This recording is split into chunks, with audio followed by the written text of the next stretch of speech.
मोदी लाए तो आप मोदी की सरकार हो गया, आप तो कांग्रेस हो, वो बीजेपी है, स्टेट बीजेपी। शासन चुनाव में क्यों नहीं बोल रही है? बड़ी बड़ी टीम आते भाजपा के। मैं सचिन पायलट से पूछना चाहता हूँ, वो बड़ी युवाओं की बात करते ट्वीट करता है।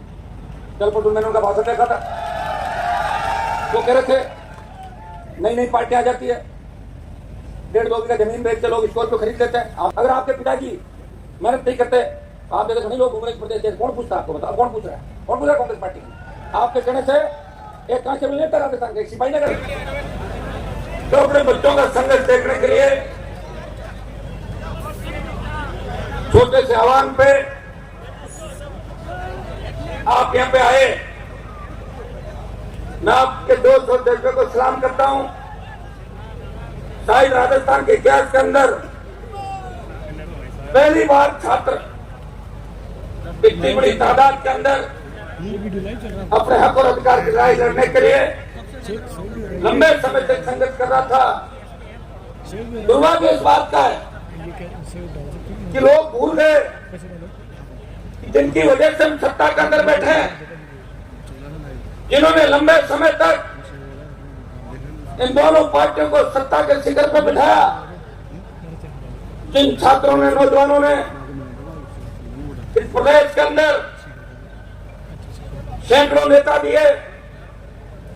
आज राजस्थान दलित छात्र संघ अध्यक्षों की बात करें तो 50 से ज्यादा नेता राजस्थान के अंदर कांग्रेस और भारतीय जनता पार्टी के शिखर के पदों पर बैठे। बात देश के छात्र संघों की करें तो चाहे बिहार के मुख्यमंत्री रहे और चाहे प्रदेश में 15 से ज्यादा, देश के 15 से ज्यादा राज्यों में मुख्यमंत्री रहे, वो छात्र संघों के माध्यम से वहां पर पहुंचे, बेबाकी से अपनी बात करी। और जनता दल के समय और पूर्ववर्ती कांग्रेस और भारतीय जनता पार्टी के शासन में ऐसे 50 नेता है जो केंद्र में मंत्री रहे, लेकिन उनका संघर्ष का इतिहास कॉलेज विश्वविद्यालय की राजनीति से हुआ था। आज दुर्भाग्य इस बात का है, जब हमारे बच्चों को आवश्यकता पड़ी तो नौजवान के आंसू पूछ रहे, छात्रों के आंसू पूछ रहे, कोई भी आपके बीच नहीं आया। मेरी जो राष्ट्रीय लोकतांत्रिक पार्टी है, ये जय जवान जय किसान के नारे के साथ बनी थी। पिछले 5 साल से आप लोग कह रहे थे कि हमारा छात्र संगठन नहीं है, और मैं आपको ये कहता था जो राजस्थान के अंदर इलेक्शन लड़ रहा है, चाहे वो एनएसयूआई का है, चाहे निर्दलीय है, चाहे एसएफआई का है, चाहे एबीवीपी का है, चाहे हमारी आदिवासी पार्टी का है, वो सारे हनुमान बेनीवाल के छोटे भाई है। इसे मैंने संगठन राजस्थान के अंदर नहीं बनाया। मैं नहीं चाहता था कि मेरा संगठन और बीच में आए। हम चाहते थे किसी भी माध्यम से आप अगर आगे आ जाओ तो आगे मैं खड़ा हूं और हाथ पकड़ के आपको विधानसभा और लोकसभा के पास खींच लूंगा। लेकिन जिसने मुझे उठा के वहां मंच तक लाए और मंच से हाथ पकड़ के बच्चे लाए तो उसको मंच पे नहीं आना पड़ा, जो मुझे उठा के यहाँ तक लाया था। हनुमान बेनीवाल आज राजस्थान के अंदर उस मुकाम पे, जिस मुकाम पे प्रदेश के बहुत से कम नेताओं ने मुकाम हासिल किया। लंबा संघर्ष का इतिहास है। कोई बात पकड़ लेता हूं, उसको बीच में नहीं छोड़ता, और ठान लेता हूं, उसको पूरा करके ही मानता हूं। समय लग सकता है, मैं आपको विश्वास दिलाता हूं, आने वाला समय आपका है। आज की जो संख्या है वो कम नहीं है, हजारों हजार की तादाद के अंदर है। और सबसे बड़ी बात की संख्या में आप देखो, हमने एक भी गाड़ी ले गई राजस्थान के अंदर। कांग्रेस बीजेपी जब रैलियां होती है, डीलक्स बस, उसके अंदर नाश्ता, खाने के अलग से जूस, क्या क्या लाया जाता है, सारे एमएलए की ड्यूटी लगती है, सारे डीटीओ आरटीओ लगते हैं पैसे लगाने के लिए, और वो रैलियां कांग्रेस भारतीय जनता पार्टी करती है। ये तो छात्रों की रैली है, नौजवानों की रैली है, बेरोजगारों की रैली है, और अपने आप उठे हो आप लोग, अपने आप उठे तो ताकत आपने बनाई।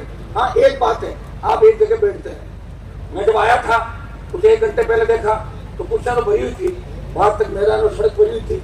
जैसे ही मैं आया थोड़ी बरसात हुई, इधर उधर सड़क लिए, कोई पेड़ के नीचे चला गया, कोई गाड़ी के पीछे बैठ गया, कोई इधर पीछे बैठा। ये दिक्कत है।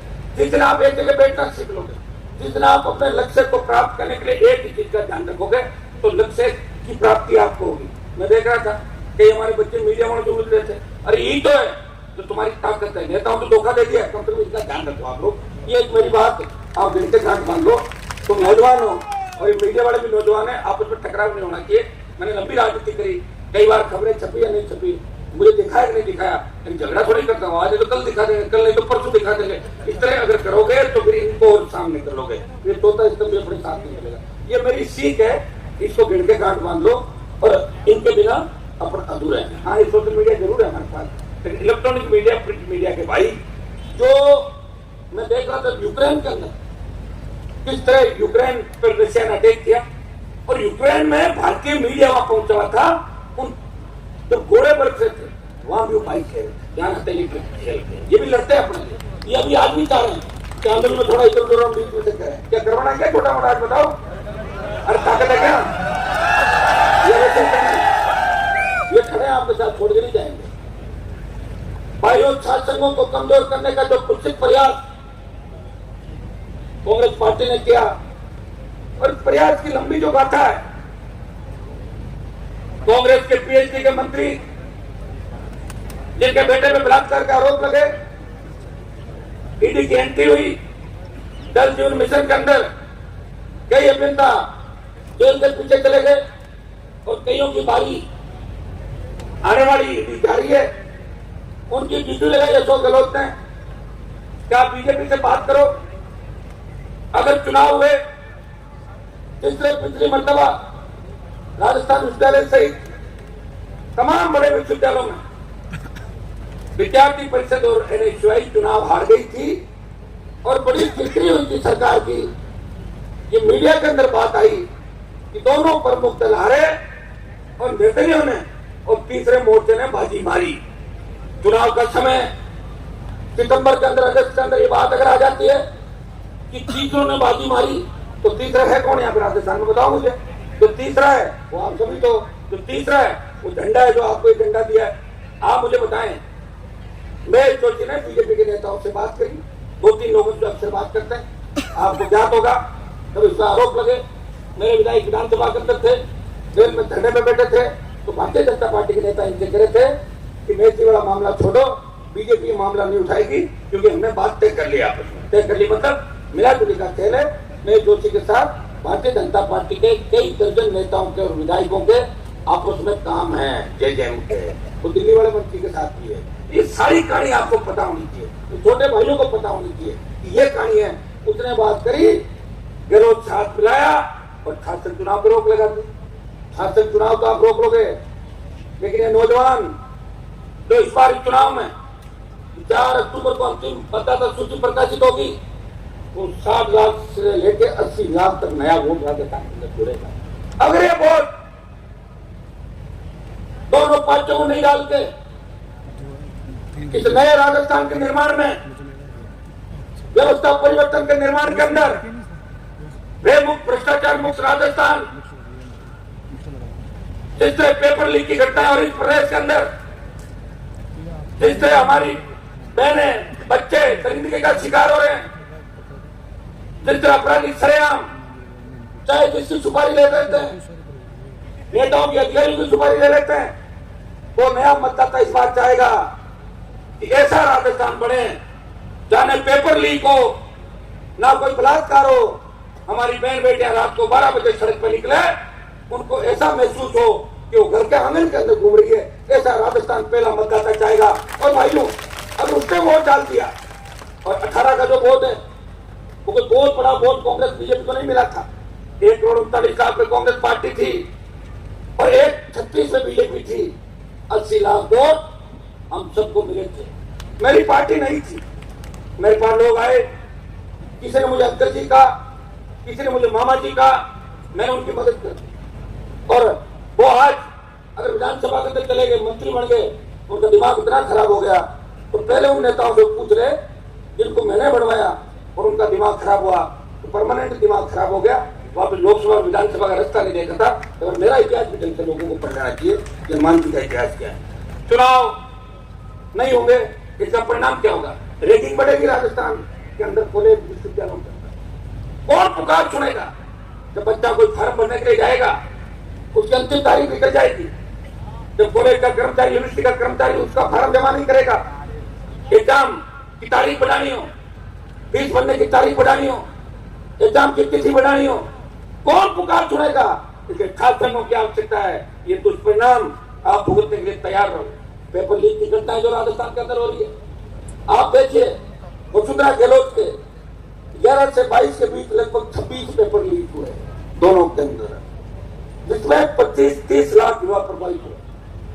आपने सारे अलग अलग पेपर कराए, माध्यमिक शिक्षा बोर्ड, कर्मचारी चयन आयोग ने एग्जाम कराया, और आरपीएससी जो भ्रष्टाचार का सबसे बड़ा अड्डा बन गया वसुंधरा के समय, आरपीएससी का चेयरमैन अपनी बेटी के नंबर बना रहा था, खुद ले जाकर मुंबई के अंदर कॉपियां ले गया, गिरफ्तार हुआ, जेल गया, और मामला में हनुमान बेनीवाल ने राजस्थान की विधानसभा के अंदर उठाया था। लेकिन आज दुर्भाग्य देखिए कि हर पेपर आउट हो रहा है, एग्जाम होता है और फोन आने शुरू हो जाते हैं कि एमपी साहब पेपर बाहर आ गया। अब तो चिंता ये होने लगी कि लोग करेंगे एग्जाम कराओ मत, सरकार बदलना एग्जाम कराओ, नहीं तो पेपर लीक हो जाएंगे। अभी सब इंस्पेक्टर का देखा था मैंने पेपर, कोई बता रहे एक ही गांव के अंदर कितने लड़के सिलेक्ट हो गए, ऐसा कभी हो सकता है? तो गांव के पानी और मिट्टी के अंदर कोई विशेष वो है ना, एक में कितने बच्चे हो सकते हैं? पेपर आउट, कौन जांच कराएगा? अब सरकार को ये पड़ी जितनी भर्तियां करा दी चाहिए फर्जी किसी भी तरह के, फटाफट इनको ज्वाइनिंग दे दो ताकि हमें वोट दिला देंगे। वो फर्जी भी अंदर घुस जाएंगे और अंदर घुस के सिस्टम को खोखला करने का काम करेंगे। इसकी शुरुआत फर्जी वाले से हुई, वो कभी अच्छा काम नहीं कर सकता। बेरोजगारी का आलम क्या राजस्थान के अंदर आप बताएं, लोकसभा के अंदर आप रोज देखते हो, मैं आपके लिए बोलता हूँ, ये राजस्थान में 23 में बेरोजगारी दर 26.35%। हरियाणा के बाद देश में सबसे ज्यादा नौजवान अगर बेरोजगार है वो राजस्थान के अंदर है। भाइयों, आपको याद होगा जब अग्निपथ योजना मोदी की सरकार लेके आई, सेना को ठेके पे दिया, सेना भर्ती रद्द की, तब देश का कोई सांसद अगर झंडे के साथ आपके बीच आंदोलन करने आया, लोकसभा के अंदर पुरजोर तरीके से इस मामले को उठाया और जोधपुर में 2 लाख जवानों की रैली करके प्रधानमंत्री को चेतावनी दी, प्रधानमंत्री जी अग्निपथ वापस लो, सेना के सम्मान के साथ कोई समझौता नहीं होगा। हम उस कौम चाहते हैं जिस कौम के इतिहास, जिस कौम का इतिहास इस 62, 65, 71 और कारगिल की लड़ाई के अंदर खून से लिखा हुआ है, जिस कौम के लिए अमेरिका के अखबार छापते हैं कि 20,000 फीट ऊंची पहाड़ियों पे अगर 20 किलो 50 किलो गोला बारूद और AK-47 लेके दुर्गम पहाड़ियों पर दुश्मन को मारता है, वो जाट रेजिमेंट का जवान है, वो सिख रेजिमेंट का जवान है, वो गोरखा मद्रासी रेजिमेंट है। ये हमारी रेजिमेंट आप खत्म मत करो। आप दोनों ने तय कर लिया नंबर 1, नंबर 2 ने देश के अंदर कि हम दूसरे की तारीफ नहीं सुनना चाहते, किसी जाति की तारीफ नहीं सुनना चाहते। इधर कृषि बिल लेकर आए, 3 कृषि बिल आए, मंत्रियों से प्रचार कराया, सांसदों से बयान दिलाए कि जो आंदोलन कर रहे हैं वो आतंकी है, इनको फाइनेंस आतंकी कर रहे हैं। लेकिन भाइयों, इस राजस्थान की धरती से, उत्तरी भारत से अगर कोई व्यक्ति सत्ता छोड़ के 70 दिन शाहजहांपुर बॉर्डर को जाम करके कोई बैठा और पड़ोसी थाली को ठोकर मारी, वो नागौर का सांसद था, आपका भाई था, जिसने मोदी को चुनौती दी और मोदी को झुकाया। अग्निपथ के मामले के अंदर मैं आपको विश्वास दिलाता हूं कि प्रधानमंत्री को झुकाएंगे। और केंद्र के ईदो रैली है, ये बेरोजगारों को रोजगार दिलाने की बात है। ये केंद्र के जितने पद खाली है वो भी भरे, स्टेट गवर्नमेंट के 4 लाख से ज्यादा पद खाली है, स्टेट की सरकार उन 4 लाख खाली पदों को भी भरे। ये मांग करने आज यहाँ का छात्र नौजवान अपनी बात करने आपके बीच आया। घोषणा पत्र के अंदर कांग्रेस पार्टी ने बेरोजगारी भत्ते की बात करी थी कि हम अगर सत्ता के अंदर आए बेरोजगारी भत्ता देंगे। ये बेरोजगारी भत्ते की बात 70 साल में पहली बार चली और इसलिए चली कि नौजवानों की एक पार्टी, राष्ट्रीय लोकतांत्रिक पार्टी, जो 18 के अंदर राजस्थान में चुनाव लड़ रही थी, तब कांग्रेस और भारतीय जनता पार्टी को बेरोजगारी भत्ता याद आया, लेकिन भत्ता दिया नहीं। याद आया, उसमें कई राइडर लगा दिए और बेरोजगारी भत्ते के कितने आवेदन इन सरकारों के पास पड़े। भाइयों, 18.4 लाख से अधिक बेरोजगार कौशल नियोजन उद्यमिता निदेशालय के पोर्टल पर पंजीकृत है, जिनमें सिर्फ 1.90 लाख उम्मीदवारों को ही बेरोजगारी भत्ता मिला है। 18.4 और मिला कितना को 1.9 को। तो आप देख ले कितना परसेंट हुआ, अंदाजा लगाने का 8-7% हुआ। मैं मुख्यमंत्री से पूछना चाहता हूं कि आप युवाओं के क्यों पीछे पड़े हो? आप अपना आप कहते हो कि मैं युवा नेता था, पहले युवा राजनीति से आया हूं। हाँ, आप यूनिवर्सिटी का चुनाव हार गए, वो मलाल जरूर आपके मन में होगा, लेकिन अब 2 दिन नहीं आ सकते आपके। अब आप क्या वापिस यूनिवर्सिटी में एडमिशन लोगे? और आपकी अगर इच्छा है तो खुद ही आदेश निकाल लो कि तमाम विश्वविद्यालयों का मैं अध्यक्ष घोषित करता हूँ। बहुत शौक है आपको, चुनाव लग रहा है और आप लगातार रेवड़ी बांट रहे हो। शासन चुनाव के बारे में मुख्यमंत्री जी बताओ कि क्यों चुनाव बंद करा रहे हो? कौन सी सेमेस्टर की बात कर रहे हो आप? और कौन नया सेमेस्टर बना ली? अगर नरेंद्र मोदी लाए तो आप मोदी की सरकार हो गया, आप तो कांग्रेस हो, वो बीजेपी है। स्टेट का सूची है शिक्षा, चुनाव कराने नहीं कराने वो तो स्टेट का इश्यू है, दिल्ली का नहीं है। और जब बात कर रहे हो सेमेस्टर की, तो दिल्ली यूनिवर्सिटी में 22 तारीख को जब चुनाव हो रहा है तो राजस्थान विश्वविद्यालय, जोधपुर विश्वविद्यालय, उदयपुर और बीकानेर सहित तमाम हमारे विश्वविद्यालय कॉलेज है, इनमें छोटे भाइयों को चुनाव से क्यों रोका जा रहा है? ये लिंगदो कमेटी जिसकी आड़ में हमारे छात्र संघों को कमजोर करने का कुछ प्रयास किया गया। क्या है लिंगदो कमेटी? कौन लिंगदो था? क्या मतलब है लिंगदो का? यहाँ पे लेना देना बताओ मुझे। चुनाव कराना नहीं कराना, वसुंधरा लाई कि सरपंच आठवीं पास होगा, 10वीं पास होगा, डीआर सीआर, इतनी फर्जी मार्कशीट आ गई राजस्थान के अंदर। सारे उत्तर प्रदेश बिहार से फर्जी मार्कशीट लेके आधे ज्यादा लोग सरपंच बढ़ गए। बड़ी दिक्कत हुई उनके साथ। जैसी सरकार बदलती इन्होंने कहा वो केस तो वापस लेंगे, लेकिन एक नया काम चालू करते हैं कि कहीं वसुंधरा से पीछे नहीं रह जाए। उसने तो फर्जी मार्कशीटों का कारोबार बढ़ाया। गहलोत जी ने पेपर लीक की नई दुकान राजस्थान के अंदर खोल दी कि पेपर लेके चले जाओ सारे मैं पेपर लीक राजस्थान के अंदर करवा रहा हूं। क्या ये एनएसयूआई संगठन जो आपकी पार्टी का संगठन है, यहाँ के 90% बच्चे इस संगठन में जो पदाधिकारी चुनाव चाहते हैं, हाँ 1-2 लड़के को बुला के आपने कह दिया कि तो विधायक का टिकट ले ले, तुझे क्या मतलब है पंचायती के अंदर?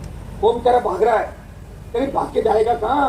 मैं खड़ा हूं ना, चिंता क्यों कर रहा है? चुनाव जीतेगा ना, कोई भी होता है। वो तो जमानत होगी जो छात्रों के खिलाफ अगर कांग्रेस और बीजेपी का टिकट लेके आएगा और छात्र नेता है, वो 15,000-12,000 वोट पार नहीं करेगा, तो कितना ही बड़ा नेता है, उसका इलाज मैं कर दूंगा। जो 150 किलोमीटर की मेरी रेंज है वहां तो तय है। तो मिसाइल बल्लभनगर तक चली गई, हमारी बल्लभनगर चली गई, कोटपुर से कसाना जाता है मेरे रामस्वरूप जी।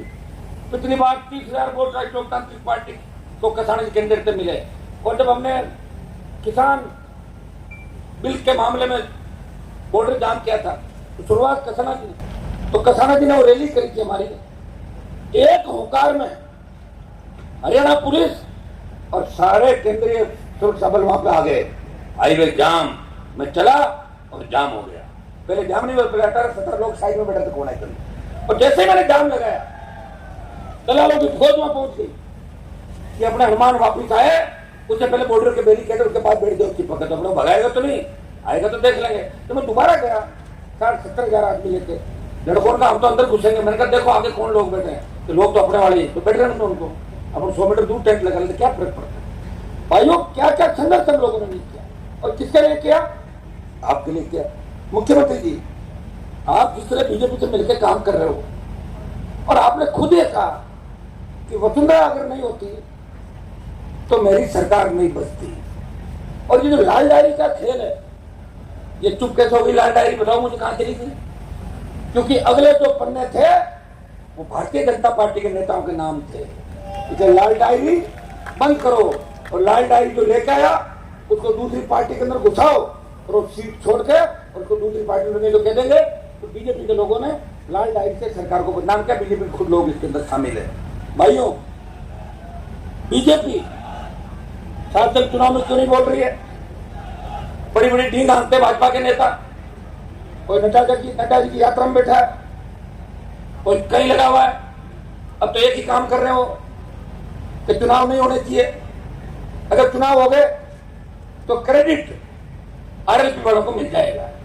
अरे आरएलपी को तो वैसे ही क्रेडिट मिलेगा, जो लड़ता है उसी को क्रेडिट मिलता है। तो रजाई ओढ़ के सो जाता है, उसे क्रेडिट नहीं मिलता, उसको जूते मिलते हैं और चुनाव के अंदर मिलेंगे। ये देखना कि भारतीय जनता पार्टी जो 150 का सपना लेकर राजस्थान के अंदर चल रही है, अब ये भी पंचर हो जाएंगे। पिछली बार भी 18 के अंदर ये आरएलपी के जवानों की हुंकार से कांग्रेस वेंटिलेटर पर चली गई थी, और भाजपा 70, 72, 73 पे आ गई थी। ये नौजवानों की हुंकार थी, ललकार थी। अब की बार तीसरा मोर्चा पूरी ताकत के साथ राजस्थान के अंदर लड़ेगा। भाइयों, ये मैं सचिन पायलट से पूछना चाहता हूं, वो बड़ी युवाओं की बात करते ट्वीट करता है। कल परसों मैंने उनका भाषण देखा था, वो कह रहे थे नई नई पार्टियां आ जाती है, 1.5-2 बीघा जमीन बेच के लोग स्कॉर्पियो खरीद लेते हैं। आपको क्या तकलीफ है? तो तकलीफ है क्या आप स्कॉर्पियो और फॉर्च्यूनर में बैठोगे? अगर आपके पिताजी मेहनत नहीं करते, आप जगह नहीं लोग घूम रहे इस प्रदेश से, कौन पूछता आपको? बताओ, अब कौन पूछ रहा है? कौन पूछ रहा है? कांग्रेस पार्टी आपके कहने से एक कांस्टेबल नहीं रहता राजस्थान का, एक सिपाही नहीं रह सकते और किसी को पानी का टैंकर नहीं डलवा सकते राजस्थान में। क्या ऐसे बची आपके राजस्थान में? बता दो। जो आपके आसपास थे उनको भी खत्म कर दिया, फौजमार कप्तान हो गए, आप अपनी फौज को खा गए। ये लोग भी फौजमार कप्तान है और पायलट उससे बड़ा फौजमार कप्तान है। लोगों का यूज थ्रो। मैंने की मदद 2 बार, जब 18 के चुनाव थे मेरे पास टेलीफोन आया, हनुमान जी आप मेरी मदद कर दो, आप किसान के बैठे हो। हम गुजर समाज के लोग तेजा जी की जय बोलते हैं, जाट समाज भी तेजा जी की जय बोलता है। मैंने कहा पायलट साहब आप बताएं मुझे करना क्या है, कि आप प्रेस कॉन्फ्रेंस कर लो। तो मैंने कहा मैं बोला, बोले नहीं भेज रहा हूं आपके घर पे। तो मैंने कहा भेज दो, मुझे क्या कहना है कि आप इतना तक कह दो कि सचिन पायलट को अगर मुख्यमंत्री कांग्रेस बनाती है तो आरएलपी के तीनों विधायक कांग्रेस को समर्थन करेंगे। मैंने कहा ठीक है कर दूंगा मैं, और मैंने पीसी की और बयान दिया कि अगर कांग्रेस सचिन पायलट को सीएम बनाती है तो राष्ट्रीय लोकतांत्रिक पार्टी के तीनों विधायक कांग्रेस पार्टी का साथ देंगे। ये आपने पढ़ा नहीं पढ़ा सब लोगों ने? दोबारा जब सरकार गिर रही थी, जब पायलट साहब 19 कांग्रेस के विधायकों को लेकर माने से चले गए थे, उस समय बीजेपी के गठबंधन में था, एनडीए के अंदर। मेरे पास देश के बड़े नेताओं के टेलीफोन आए, आप साथ दो। मैंने कहा क्या कहते हो आप लोग? बोले हमारे साथ रहो। 72 + 3 75 और 19 वो हो गए 94। मैंने 72 + 3 साथ दिया और मैंने उस समय इस बात का भी खुलासा कराया कि हम साथ तो दे देंगे, लेकिन मुख्यमंत्री का चेहरा कौन है पहले बताओ। किसको कि एरे गेरे को सीएम बना दो, आरएलपी के तीनों विधायक वोट नहीं देंगे। मैंने कहा पायलट को अगर बनाते हो तो तीनों आरएलपी के विधायक साथ है। भाइयों ये बात भी सुनी थी नहीं सुनी थी आपने? कितनी बार मदद कर दी मैंने? 2 बार। मेरे लिए कोई मदद नहीं मांग रहा, मुझे उन पर तरस आता है कि किस तरह उनको कोने के अंदर बिठा दिया, लेकिन अभी भी जमीन नहीं जाग रहा। मैं पूछना चाहता हूँ छात्र संघों में आप अपना क्लियर करना एजेंडा क्या आपका? आप क्या चाहते हो? छात्र संघ चुनाव हो या नहीं हो बता दो आप, क्योंकि सबसे ज्यादा आपके बेकार है नौजवानों ने लगाए हैं। सबसे ज्यादा आपकी जो फैन फॉलोइंग है ये नौजवान छात्र है। पायलट साहब चुनाव आ जाएंगे, बड़े से बड़े नेता है। आप वसुंधरा पर आरोप लगाते थे कि मेरी बात होगी प्रियंका गांधी राहुल गांधी से, वसुंधरा की जांच हो जाएगी, हुई तो नहीं जांच। आप रोज फोन करते थे, मेरे को करते थे, कभी उनके सामने जी को भी करते थे कि कॉफी पिलाऊंगा सीएम हाउस में। चले गए सीएम हाउस के अंदर, अपने पीली का कॉफी सीएम हाउस के अंदर। कितना बेवकूफ बनाओगे लोगों को बताओ। मीडिया वालों को कहते थे भाई चिंता मत करो, 15 दिन बाद सीएम हाउस में कॉफी पियेंगे, जब बैठ के बात करें। वो कहा नहीं कॉफी आपकी ठंडी हो गई कॉफी। तो प्रदेश में कोई पार्टियां कोई वादे करती है आपकी नहीं चाहती है। जब छात्र चुनाव बंद कराए तो इन पार्टियों को ये लगा होगा, ये भूल गए कि थर्ड फ्रंट भी राजस्थान के अंदर, तीसरी पार्टी भी है जो राजस्थान के किसान के बेटों ने अपने खून पसीने से, किसानों ने आशीर्वाद से उस पार्टी को आशीर्वाद दिया। और 70 साल की व्यवस्था को बदलने के लिए वो पहला दल जिसका झंडा आपके साथ है। मुझे झंडे के साथ आंदोलन क्यों करना पड़ा ये भी मैं आपको बता दूं। पहले सब जो विश्वविद्यालय के जितने भी छात्र नेताएं बैठे हैं, इन सब ने जब आमंत्रण किया राजस्थान यूनिवर्सिटी के अंदर, ये सारे अपनी ताकत लगा रहे थे। 8-10 दिन तक भूख हड़ताल की, मुझे बुलाया, मैं गया, इनका आमंत्रण खत्म कराया और दोबारा मैंने कहा कि आप जितने भी पूर्व छात्र संघ अध्यक्ष को बुला लो, बिना झंडे का आंदोलन हम राजस्थान के अंदर करेंगे। और वो आंदोलन होगा सिर्फ छात्र चुनाव का, बेरोजगारों को रोजगार, युवाओं को न्याय। भाइयों जब बुलाया था उस समय मैंने तो कोई नहीं आया छात्र संघ जो अध्यक्ष है, 2-3-4 लोग उस दिन जरूर आए थे। लेकिन जब हमने प्रेस कॉन्फ्रेंस करके इस चुनाव की तारीख की घोषणा करी तब एक भी पूर्व अध्यक्ष मेरे हिसाब से कोई नहीं आया था। पूर्व अध्यक्ष मुझे मान लो, एमपी भी नहीं था।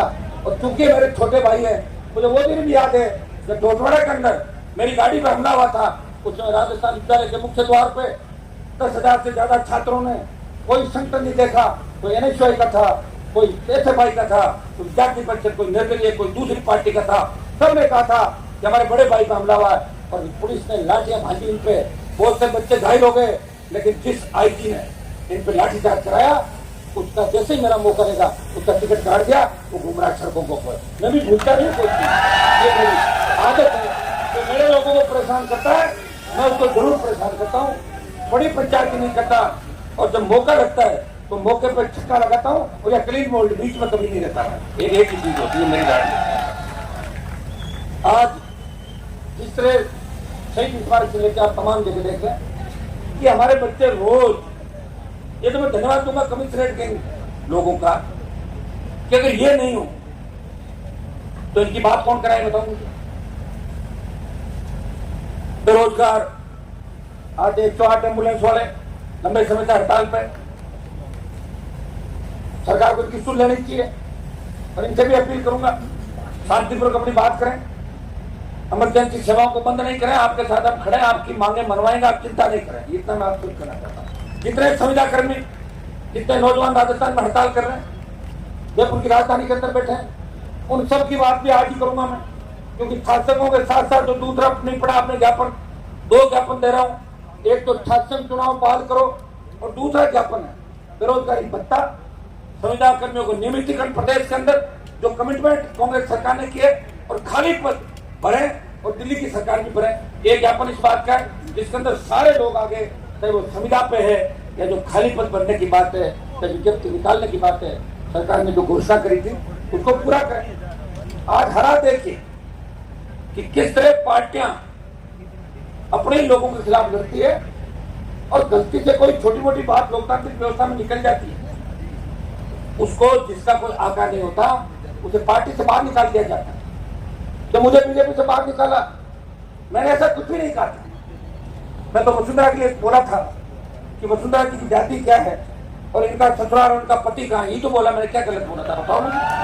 और ये पूछना अपराध है तो मैंने जरूर अपराध किया उस समय, और मुझे बाहर निकाल दिया कि आप जाओ बाहर पार्टी के। कैलाश मेघवाल बोले कि देश के न्याय मंत्री, कानून मंत्री भ्रष्ट है, जांच करानी चाहिए। बीजेपी की मिर्ची लगी, प्रेस कॉन्फ्रेंस में बीजेपी का आपको बाहर निकाला जाता है। अरे 2 आदमी 85 साल की उम्र के हैं, जिन्होंने उस समय मेघवाल समाज को भाजपा से जोड़ा। हमारे समाज के लोग बीजेपी का झंडा लगाने देते थे मारवाड़ के अंदर, मेरे पिताजी कब भाजपा के अंदर आए। हम अगर सच्ची बात नहीं कहेंगे, हम किससे खड़े हैं। तो मेघवाल जी को इसलिए निकाल दिया कि उन्होंने उनके चेहरे मंत्री पर आरोप लगा दिया। तो ये सब कौन कर रहा है? तो मुख्यमंत्री बनना चाहते हैं राजस्थान में, और एक मुख्यमंत्री का चेहरा नहीं है। भाजपा में 12 दूल्हे, 1 लुटेरी दुल्हन, तोरण कौन मारेगा? अभी बारात आ गई है, सत्ता खड़ी है, तोरण कौन मारेगा? तोरण और कांग्रेस पार्टी में पायलट साहब की बारात तो बीच में रुकी, गाड़ी पंचर हो गई। और गहलोत साहब चाहते हैं कि मैं दूसरी बार रिपीट हो जाऊं या तीसरी बार, चौथी बार रिपीट हो जाऊं। लेकिन असली में जानता हूं अशोक गहलोत को, वो यही चाहते हैं कि मेरे 5 साल आराम से निकल जाए, जनता जाए बाढ़ में, लग जाएगा आचार संहिता, तो टाटा बाय बाय करके निकल जाओ। फिर कह देंगे अरे क्या हो गया 21 आई थी, अभी 4 ज्यादा गया ना, तो बात 21 थी, उससे भी ज्यादा है, ठीक नहीं। और ये कह देंगे मैंने पायलट को तो रगड़ दिया, उसका इलाज कर दिया। वो कहेंगे क्यों नहीं कहेंगे, वो कह रहे थे लड़ाई होनी चाहिए, दिया तो था बयान। लेकिन सचिन पायलट क्या करेंगे? मुझे उनकी चिंता है, और चिंता इसलिए मैं कई बार बोलता हूँ, वो कह रहे मेरे खिलाफ बोलते हैं। मैं उनके खिलाफ नहीं बोलता, मैंने तो उनकी मदद करी, 2 बार मदद करी। उनको कह लो 1 बार मदद कर देना, तो मैं मान लूंगा कि आपने हमारा ऋण उतार दिया। हमारा ऋण है उनके ऊपर, 1-2 और ऋण है, वो बताऊंगा नहीं मैं आपको। चलो ऋण उतारो, जो ऋण अपने आपके ऊपर उनको उतार दो। आप कैसी बातें करते हो? उनसे मिलने का सिस्टम आप देखो, कोई मिल नहीं सकता। अब भी यह हालात है, कितना ही खास आदमी हो, वो पीए से बात करेगा, वो उससे बात करो, पीए करेगा बात। हमारे यहाँ थोड़ा कोई पीए बात कर सकता है? खुद ही करते हैं बात जो करनी है। तो ये जो व्यवस्था है, इस व्यवस्था को कौन बदलेगा? व्यवस्था बदलने के लिए हमें नौजवानों की आवश्यकता है। नौजवान, हर क्रांति का नायक नौजवान था। आप क्या तो मंगल पांडे से लगा के भगत सिंह तक, देश में जितनी भी क्रांतियां हुई इस आजादी के आंदोलन के अंदर, अगर भारत माता को आजाद कराने का सबसे ज्यादा श्रेय किसी को जाता है तो देश के नौजवानों को जाता है, जिनकी वजह से लोकतंत्र खुली हवा के अंदर पर सांस ले रहे, फांसी के फंदे पर चूम गए। उनको क्या मिला? उनके परिवार को क्या मिला? राज तो जवाहरलाल नेहरू ने किया था और इनकी 3, 4, 5 पीढ़ियों ने किया था। हिंदुस्तान को बर्बाद इन लोगों ने किया। तो बाद में मोदी जी आ गए तो बच्ची कोई बर्बादी थी? वो 5 साल जो 13-15 साल इनका थे उसमें बर्बाद कर दिया देश को। इनकी सोच किसान विरोधी है, इनकी सोच जवान विरोधी है। ये इनके अनपढ़ सत्ता में कैसे आए हैं? चाहे झगड़े करा के आए, चाहे कोरोना फैला के आए, चाहे दूसरा काम करें, हमें राज में आना है और मिशन 24 पूरा करना। इनका मिशन है 24 पूरा होकर 29 पूरा करना। ये चले जाएंगे भाई दूसरा लेंगे पीछे से बैठ के। तो भाइयों, और कांग्रेस क्या कर रही है? कांग्रेस में लड़ाई नहीं लड़ रही है। अगर कांग्रेस लड़ाई लड़ती तो तथाकथित INDIA नहीं बनाना पड़ता। तो कांग्रेस पार्टी थी ना एक जमाने के अंदर, एक तरफ कांग्रेस थी, दूसरी तरफ कोई नहीं था। कांग्रेस की स्थिति क्या होगी? यूपी बिहार जैसे राज्यों के अंदर खाता खोलने का इंतजार करते गए, तो जब रिजल्ट आता है 1 2 1 2 1 2 3 1 2 3, तो ये हालात होगा। बंगाल के अंदर देख लो, उड़ीसा में देख लो, तमाम साउथ के राज्य आप देख लो, नॉर्थ के अंदर देख लो। जो कांग्रेस पार्टी की दुर्दशा, कौन जिम्मेदार है? ये सब लोग जिम्मेदार है। मुझे तो अचंभा होता है कि कई लोग मेरे खिलाफ लिखते हैं, कांग्रेस पार्टी के लोग, कि हनुमान जी की कांग्रेस मदद कर रही है। अरे मेरे भाइयों, अगर कांग्रेस मेरी मदद करती और मैं कांग्रेस की मदद करता तो फिर अशोक गहलोत का बेटा चुनाव थोड़ी हारता। मैंने तो हरवाई था जाके, तुम्हारी तो औकात ही नहीं थी। तुम तो वोट मांग रहे थे उसके लिए घर घर। जो ये बयान दे रहे हैं कि तुम लोगों को पैर पकड़े थे, हनुमान बेनीवाल था जिसने गहलोत के बेटे को हरा के इसका जादूगरी का खिताब छीन लिया था। छीना था नहीं छीना था, तो जादूगर नहीं बचा। जो पहले पॉलिटिकल पापा कहते थे, अचानक पॉलिटिकल पापा बदल गए। पॉलिटिकल पापा बदलता नहीं, एक ही रहता है। वैसे तो बाप एक ही होता है, लेकिन कोई अगर 2-3 बाप बनाना चाहे तो लोकतंत्र में उसको छूट है, मुझे लगता है ना, तो बना सकता है। लेकिन 2-3 के बाद रुक जाएगा, 7, 8, 9 तक नहीं चले जाए, इतना ही है। पॉलिटिकल पापा तो होते थे, पॉलिटिकल मम्मियां और होगी जगह जगह, आप बताते। पॉलिटिकल पापा, पॉलिटिकल मम्मी, सुबह दिया बयान कुछ, शाम को कुछ। जाओ पार्टियां ज्वाइन करो ईडी के डर से और आरोप लगा दो मेरे ऊपर, क्योंकि मैं तो सीधा साधा आदमी हूँ। हर कोई यही कहता है कि हनुमान जी की वजह से हो रहा है, और मेरी वजह से अगर ये हो रहा है तो मैं छात्र चुनाव के लिए सड़क पर क्यों बैठा हूँ? फिर फोन करता हो जाएगा छात्र का चुनाव। फिर क्यों तकलीफ पड़ी बच्चों को? बताओ कितना तेल महंगा है, और तो हड़ताल और चल रही 2 दिनों से। ये राजस्थान के कोने कोने से लोग आए। एक बात मैं कहना चाहूंगा कि छात्रों को इतना डरा दिया राजस्थान के अंदर, युवाओं को इतना कमजोर कर दिया। रैली में जाओगे भगदड़ मच जाएगी। हमारी छात्राएं कहाँ हैं बताओ मुझे? अगर 10,000 छात्राएं बैठी रहती, 1 लाख की संख्या होती, मैंने कहा ना 1 लाख हो जाओगे तो घोषणा हो जाएगी आधे घंटे में। तो घोषणा में देरी लग सकती है, कारण 1 लाख की संख्या नहीं हुई। संख्या अच्छी है, आप इसको भी छोड़ो, अच्छी संख्या है। और सबसे बड़ी बात कि आप खुद ने आंदोलन किया, और हमने राजस्थान के कोने कोने के अंदर जाकर रैलियां करी। एक तरह मैंने कहा आगे क्या रवाना हो रहे? बोले साहब रवाना नहीं हो। क्यों? बोले आपका भाषण ही सुन लिया था ना, वहां जाके क्या करेंगे, भाषण तो सुनना। तो ये भी गलत हो गया। अगर कहीं नहीं जाते और सिर्फ तुम ही जाते छात्र नेता, तो यहाँ भी ये मैदान खचाखच बड़ा होता, बात तक बच्चे आते। लेकिन बच्चों का आंदोलन है, बच्चों से ज्यादा हमारे दूसरे दिख रहे हैं। देखो बेरोजगार नौजवान तो दिख रहे हैं। आपके आंदोलन को समर्थन देने के लिए जालोर सिरोही से लेकर डूंगरपुर बांसवाड़ा से लेकर धौलपुर हनुमानगढ़ गंगानगर तक संख्या चाहे कितनी हो, प्रतिनिधित्व के तौर पर सर्व समाज के किसान के बेटे किसान आपको आशीर्वाद देना है। जयपुर के स्टेडियम के अंदर पब्लिक चाहते हैं कि हमारे बच्चों का चुनाव हो, हमारे बच्चे नेता बने, वो छात्र संघ के अध्यक्ष बने, और सरकार इस तरह के छात्र संघों का गला घोटेगी। इस तरह विश्वविद्यालय स्वायत्ता खत्म करेगी, कॉलेजों के अंदर स्वायत्ता खत्म करेगी, और विश्वविद्यालय और कॉलेज को जिस तरह पुलिस लाइन बना देगी, तो सारी पुलिस गड़बड़ करती है अंदर। क्या लेना पुलिस वालों का? वो तो पढ़ लिख के बाहर आकर क्यों घूम रही यूनिवर्सिटी के अंदर? सरकार के तो जाना पड़ता है। मैं कह रहा हूं कि सब कुछ सरकार के अंदर ही निहित है। मैं आह्वान करता हूं भाइयों, जिन जिन लोगों ने आज आपका इस चुनाव के दौरान विरोध किया, उनको याद रखना मन के अंदर। याद रखो कि कौन लोग थे आज जिनकी एज पूरी हो जाएगी और आप चुनाव बाद में कराओगे, वो कैसे चुनाव लड़ पाएगा? 2004 से 10 जब वसुंधरा की सरकार थी, प्रदेश में छात्र संघ के चुनाव बंद हुए। बेल के अंदर विधायक बन गए 8 में, बेल में धरने पे बैठा, दूसरे लोग आए, गहलोत तक खड़े होकर कहा चुनाव कराएंगे। बाद में गहलोत जी से पूछना चाहूँ, गहलोत जी आप इतने संवेदनहीन मत बनो, संवेदनशील बनो। आप अपने बेटे को भी नेता बनाना चाहते हो, ऐसे बेटा नेता नहीं बनेगा। युवाओं को खिलाफ कर दो, किसानों को कर दो, जन जन को खिलाफ कर दो, उसके बाद जीतने की सोच रहे हो ना, सोचना मत। अगर दोबारा चुनाव बेटा ने जीता तो फिर तीसरी बार जीतता नहीं, ये भी तय होता है, क्योंकि उम्र तो बढ़ती जाती है आदमी की, उसका कोई इलाज नहीं। तो मैं आप सब जितने भी यहाँ पे जो आए हैं, यहाँ पे कहाँ गया इतना, ये बता कहाँ गया, काफी लिए घूम रहा है यार, इतना काफी कहाँ तेरा पार्टी के पूरी टीम, पार्टी के तीनों विधायक भाई पुखराज जी गर्ग, नारायण बेनीवाल, इंदिरा बावरी, हमारे रामचंद्र जी कथाना, सुल्तान यादव, रणदीप चौधरी, बीकानेर की पूरी टीम, पूरे राजस्थान की पूरी टीम, इनको इस बात का धन्यवाद कि उन्होंने भाषण नहीं दिया।